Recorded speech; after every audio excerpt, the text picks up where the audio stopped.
बारिश उस दिन अजीब तरह से बरस रही थी, जैसे आसमान भी किसी उनकही बात को धीरे धीरे जमीन तक पहुंचाना चाहता हो। सड़क पर पानी की बारीक धारें बह रही थी और गली के आखिरी मोड़ पर लगा पुराना स्ट्रीट लाइट जर्द रोशनी में कांप रहा था। आयशा खिड़की के पास खड़ी थी।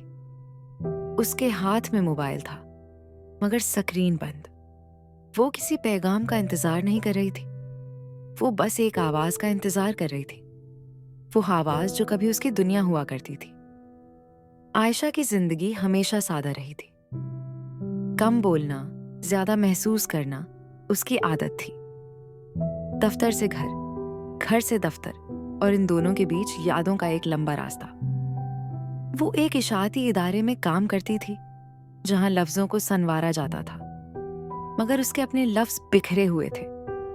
उसने कई बार सोचा कि सब कुछ लिख डाले, मगर हर बार कलम रख जाता। शायद कुछ बातें लिखी नहीं जाती, सिर्फ कही जाती हैं धीरे से। इसी शहर में चंद मील के फासले पर अली भी बारिश को देख रहा था। उसकी बालकोनी में खड़े होकर सिगरेट जलाने की आदत आज भी नहीं बदली थी, हालांकि आयशा को यह पसंद नहीं था। अली एक डॉक्यूमेंट्री फिल्म मेकर था। उसकी आंख में कहानियां थी, मगर दिल में खामोशी। वो लोगों के दुख दिखाता था, मगर अपने दुख पर कैमरा नहीं रख पाता था। आयशा और अली की पहली मुलाकात 5 साल पहले एक किताबों की नुमाइश में हुई थी। वो दोनों एक ही किताब तक बेक वक्त बढ़े थे। हाथ टकराए, नजरें मिली और वक्त जैसे ठहर गया। अली ने मुस्कुराकर कहा था, लगता है ये किताब हम दोनों को पसंद है। आयशा ने हल्की सी मुस्कुराहट के साथ जवाब दिया था, शायद ये किताब नहीं, इसके लफ्ज हमें पसंद है। ये जुमला अली के दिल में कहीं ठहर गया था। वो जान गया था कि ये लड़की लफ्जों को महसूस करती है। उस दिन के बाद किताबें बहाना बन गईं और बातें वजह। वो दोनों अक्सर कैफे में मिलते, जहां खामोशी भी बातें करती थी। अली तेज बोलता था, आयशा कम, मगर जब बोलती दिल में उतर जाती। वक्त के साथ मोहब्बत ने जगह बना ली। छोटी छोटी बातें, लंबी वॉक्स, बारिश में भीगना और ख्वाब, बहुत सारे ख्वाब। अली बड़े मंसूबे बनाता, बैरूनी मिल्क काम करने के ख्वाब, बड़ी फिल्में, बड़े नाम। आयशा उसके ख्वाब सुनती, मगर अपने ख्वाब छिपा लेती। वो बस ये चाहती थी कि अली उसके साथ रहे, चाहे दुनिया छोटी ही क्यों ना हो। फिर एक दिन अली को बैरूनी मिल्क से एक ऑफर मिली। ये उसके करियर का अहम मोड़ था। वो खुश था, बहुत खुश। उसने आयशा को बताया तो आयशा मुस्कुराई, वही खामोश मुस्कुराहट। उसने कहा, ये तुम्हारा ख्वाब है अली। मगर उसके दिल में एक खौफ जाग उठा था, फासले का, बदल जाने का और खामोश हो जाने का। अली ने वादा किया था कि फासले कुछ नहीं बदलेंगे, मगर फासले हमेशा कुछ ना कुछ बदल देते हैं। अली चला गया। इब्तिदा में रोज बातें होती, वीडियो कॉल्स, लंबे पैगामात, फिर आहिस्ता आहिस्ता पैगामात छोटे होने लगे। अली मसरूफ हो गया था, या शायद बदल गया था। आयशा इंतजार करती रही, हर रात उस स्क्रीन को देखती रही जो अक्सर खामोश रहती।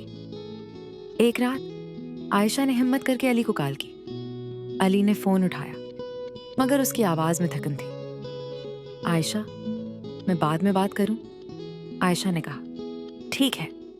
मगर वो बाद कभी नहीं आया। महीने गुजर गए। आयशा ने खुद को काम में मसरूफ रखा। उसने अपनी तहरीरों पर तवज्जो दी, मगर हर लफ्ज में अली की कमी महसूस होती। फिर एक दिन एक मुख्तसर सा पैगाम आया, मुझे कुछ बात करनी है। दिल तेज धड़कने लगा। उसने फौरन कॉल की। अली ने कहा कि वो शहर वापस आ रहा है चंद दिनों के लिए। वही कैफे, वही मेज, वही खिड़की, मगर लोग बदल गए थे।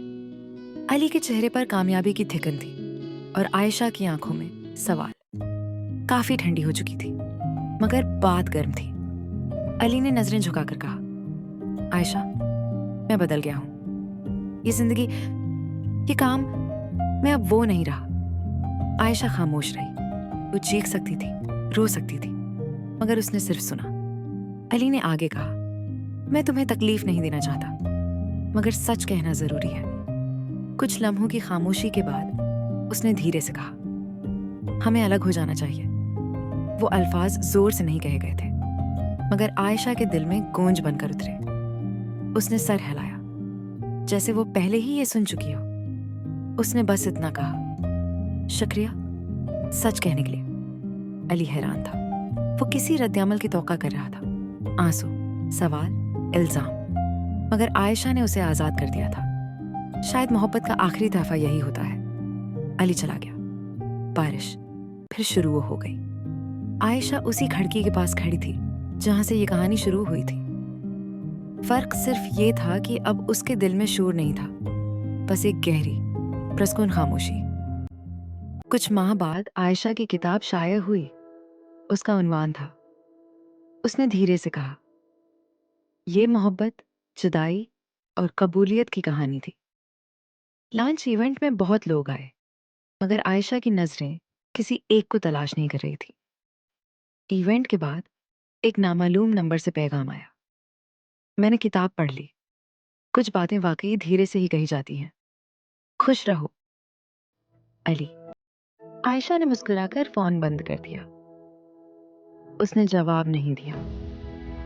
कुछ कहानियां मुकम्मल हो जाती हैं और कुछ बातें खामोशी में ही खूबसूरत लगती हैं। बारिश थम चुकी थी। स्ट्रीट लाइट अब भी जल रही थी, मगर रोशनी पहले से ज्यादा साफ थी।